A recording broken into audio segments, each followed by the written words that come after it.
We hear the most ridiculous things as social media managers. Trust me, I've been one for 9 years now, and I still am one because I manage for church. I also manage for myself. And this episode is one I've always wanted to record because I find it pretty interesting and kind of like very real because I have experienced it myself. Like the title says, these are the things social media managers never want to hear.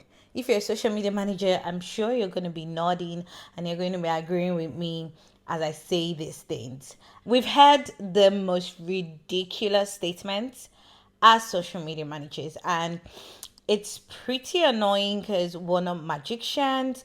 We're just trying to do the best things we can as social media managers.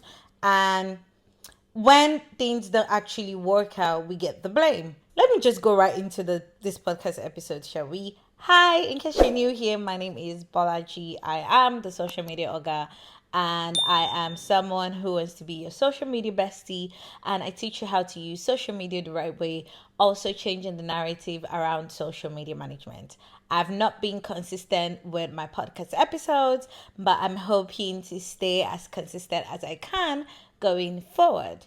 The first thing social media managers never want to hear is, can you make this go viral? We don't want to hear that statement because virality is really unpredictable and it cannot be guaranteed. Virality depends on numerous factors, including timing, audience engagement, and luck. A good amount of luck. There is no formula for virality. There is no formula for success. This statement always reflects a misunderstanding of how social media works. Number two statement that we don't ever always want to hear as social media managers is, it's just posting on social media, right? No, it's not. Social media management involves strategic planning, involves content creation, audience engagement, and so on and so forth. Reducing it to just posting undervalues our skill and our effort. And because social media management requires skills and effort, and the skills is not something that you just wake up with. You don't just wake up with the skill to be a social media manager. It's not just about posting. Don't reduce our efforts as social media managers to posting. And I'm saying don't because this video is mainly for people that we report to at work as in-house social media managers and the CEOs of the companies or business owners, brand owners, organizations, heads, people that don't understand how social media actually works. One is, can you do it for free or in 10 credits? To be honest, social media management is a professional service and it's a real job and a full-time job, and we should get paid. We cannot do it for free except if we actually want to do it for free. Don't ask us to do it for free. This one, when people say, we need results immediately, are you looking for a magician? Because I'm not one. And social media managers are not magicians. You cannot get results immediately. The results you're looking for when a new social media manager takes over your account will likely take 30 to 60 days. So if you're looking for instant results, why not get a magician? Because I'm sure a magician will do that for you, not a social media manager. One thing we never also want to hear is just copy what our competitors are doing. Hello? Social media managers are not copycats. No, we're trendsetters. We're pace setters.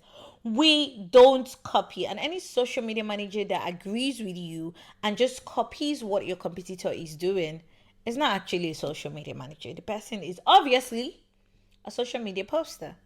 Yes, I said it. A social media manager is not a copycat, and a social media manager will never copy just what your competitors are doing. Please don't ask your social media manager to do that. The thing that people say, and I find it very ridiculous, like I have a full list here, is, can you handle this on the side of your regular job? Hello? Social media management is my regular job. Like, you need to understand that it is not my second job. It is my regular job. It's not a side also for most of us. It's like the real deal. Stop asking your social media manager to handle this as a side gig? No. Because a lot of people that ask that question are actually looking for ways to get free, cheap labor. No, never tell your social media manager we don't need a social media strategy. And any social media manager that doesn't want to create a social media strategy for you, have to take over your account, doesn't actually know what they're doing. Yes, I said it. You need a strategy. You need to know what. Maybe I'll record another podcast episode or another YouTube video where I talk about what should be in a social media strategy. You need another strategy when a new social media manager takes over your account. You need a strategy. Don't believe when someone says you don't need a strategy, because what exactly is a strategy? It's like a document, or it's a document. It's very crucial to deciding what kind of content goes out to your audience, how to target your audience, what your content pillars are, and it overall aligns with your business goals. Because your social media goals has to align with achieving your business goals, which most times your business goals is to make money. You need a strategy. Without a strategy, the efforts of the social media manager and every other person in the company are likely to be scattered and ineffective. This statement gives me the ache when people say, please just make it look pretty. Hello? How am I supposed to make it look pretty? I can't make it look pretty.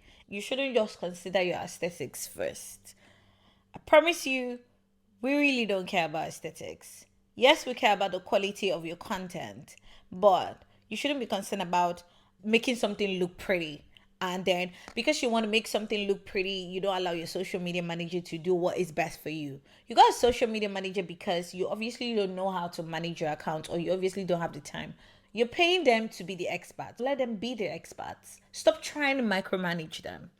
And stop trying to say statements like this. This one is for mostly new social media managers and people that are just starting. When clients say, why aren't we getting followers? Or why aren't we seeing more followers? Don't do that. Don't do that. Don't do that. Follower count is just one metric, and there are a lot of people that have followers that are not making sales, and that's why a lot of people buy accounts or buy followers, because they're trying to be people they're not. They're trying to build on something that is not authentic. Yes, you gain followers, but if you have 300 followers and you're making 100 sales, I don't feel that's bad. And to be honest, followers doesn't equate to you being authentic. I bought from brands on Instagram that have what I'm looking for, and I've gotten excellent customer service from brands that have less than 1,000 followers or maybe slightly over 1,000 followers than brands that have 10,000, 20,000 and 100 of thousands. Another one that a lot of clients say that pisses me off or I hear is, you don't need a budget for social media. Hello? You need to have a budget for your social media account. You need to have an ads budget, and you need to have a budget for social media management. It's not just, and this is the issue I have with a lot of artists, especially African artists.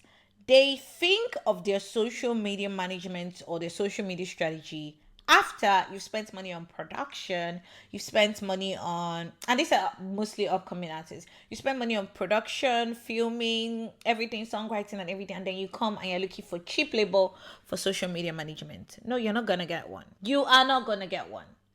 Social media needs a budget, and you need to create a budget when you're creating budget for production. You're a fashion business. While you're creating money for shoots, you're setting money aside for shoots, video content production and everything. Set money aside to run ads. Set money aside to pay your social media manager. Another thing that a lot of people say is, oh, just use hashtags to get more likes. Hello? Sorry? How? Hashtags only help you group your content. They don't help you get more likes. You need to understand how hashtags work. Yes, it can help your content go viral if that hashtag is trending. But hashtags literally just helps you get seen, and it doesn't help you get more likes. Hashtags don't automatically convert to likes. No, it's not gonna work. Stop saying that statement. This one gives me the biggest hick. It makes my skin crawl when a lot of brands tell, or brand owners tell their social media managers to ignore negative comments. Don't ever ignore negative comments, because negative comments actually provides an opportunity for your engagement and also reputation management. If you ignore negative comments, it's going to come back and bite you in the butt, and it's going to be bad. And then you have to go into crisis management, which you don't have, because if you don't want to get into crisis management, you're going to know how to manage your reputation well and not ignore negative comments. But because you're ignoring negative comments, it's because you don't. Trust me, if you ignore negative comments, you don't actually have the tendency to actually manage that crisis, because you're not even knowledgeable about it. Never say to your social media manager, just automate everything. How? We cannot just automate everything. These are good, but you cannot leave everything to AI. See, right now, we can even spot when it's an AI written caption or an AI written comment. Automations can ruin you. Don't be over reliant on automations, because you actually even need the social media manager to automate things. No, we cannot automate everything. Another reason, I think I'm in number 15. I've said a lot. I have 20. I have like over 40, but I'm just going to do 20 in this episode. This is going to be part 1. This one annoys me a lot. We need to be on every social media platform. Let me be honest with you. Not every single platform is suitable for every single brand. You don't have to be on every social media platform, and you don't have to strain your social media manager to be on every single social media platform. No. It's better to focus on platforms where you know your audiences are, and platforms that you think goes well or is suitable for your brand. You don't have to be on every platform. A lot of brands have left Twitter and they're still flourishing, because they've been able to realize that, Twitter or X is not suitable for their brand. This question is for the inner social media man. I heard it a lot. They ask you, can you turn this around by the end of the day? I'm sorry, quality social media content takes quality time to create. And no, I cannot turn it over by the end of the day. Even as a freelance social media manager, no, it is literally downright ridiculous. I cannot turn it over at the end of the day. No, don't ask me to. Another one is, I've heard this one before, and the first day I heard it, nobody said it to me, but the first day I heard it, it was pretty ridiculous. When a client says, I don't see why we should respond to comments. Are you kidding? Social media is about being social. Your social media manager is there to be social and perform adequate or efficient community management. And that's replying to comments. And you say you don't see reasons why? That's ridiculous. And you shouldn't say that. And you shouldn't do that. That is, how would I say, that's bad social media advice. Who told you that? Okay, I'm being too emotional. Next one is, just follow and unfollow people to grow our audience. Did I caught people doing this at social media? I was very happy when somebody I looked up to before was following me. But then I noticed that after I followed back, they won't follow. It happened twice. They kept on following. And I'm like, are you okay? And then I just blocked the person, because I really looked up to the person. But whoever was managing the account was literally doing something wrong. And I'm like, if you can't caution this person, or you cannot train your social media manager well, I'm not about to babysit your social media manager for you. No, I'm not going to do that. I'm definitely not going to do that for free. It is bad advice to tell your social media manager, like, let's just follow people and unfollow people once they follow back. Okay, I have 2 more to go. We need to post it right now. What are you posting? I don't understand why we need to post it right now. We have a content calendar, we have a plan. Except if it's your social media manager that is suggesting it, because they've obviously done their research and they say, okay, there's a trend we need to hop on right now. Because trust me, if your social media manager didn't suggest it, we don't need to post it right now. I promise you. We don't need to post it right now. Last but not the least is, let's buy followers to boost our numbers. Let me tell you something. Purchased followers are often fake and inactive. So yes, the numbers look good on your profile, but your engagement is inconsistent. Not inconsistent. It's non-existent. Your engagement is also fake because you don't have one. That's because you bought followers. That's bad social media advice. Someone literally told a friend of mine, oh, you can buy followers. Hello? Buy what? Followers? That person's account due today, she has a lot of followers, like 50K, 2 likes, 3 likes, literally from her friends and family. Don't compromise the integrity of your account. These are some of the things your social media manager does not want to hear. They're social media managers. What are some of the things you actually never, or you've been told that you actually don't want to hear? Let me know in the comment section. If you're listening to me on Spotify, you can put it in the comment section. If you're watching me on YouTube, I'd like to meet you in the comments. Let's chat. What are some of the ridiculous things clients have told you? And that's it for today's episode, guys. I really enjoyed filming this. I'm going to film the other part because I have like 40 on my list. Like, I wrote a lot. But I don't want this to be too long for you. And I see you guys in the next episode.